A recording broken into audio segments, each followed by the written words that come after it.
Ang RP Santiago machine, ito po ay ginamit ng 7 araw na may total of 38 meters.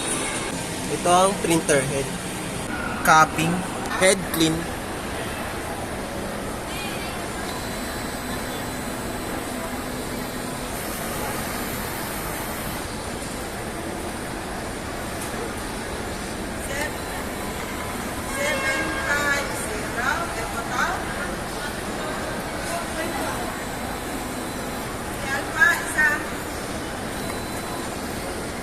At linis ng wiper after head clean.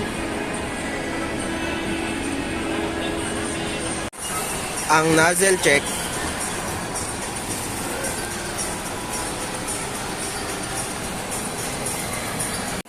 Ang ink system ay tama lang. Ang waste tank ay nalinis nung Sunday. Ito ang AVR. At ito naman ang ground wire. Ito naman po ang use at ang unused supply namin. Sakto lang ang CMYK powder solution at medic film namin. Ito naman po ang aking records na gamit na Cyan, DTF cleaning solution, white, powder, magenta, at DTF film. Ito naman po ang aking daily output.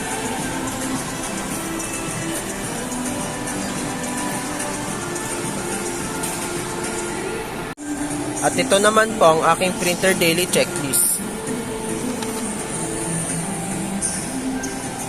Maraming salamat po.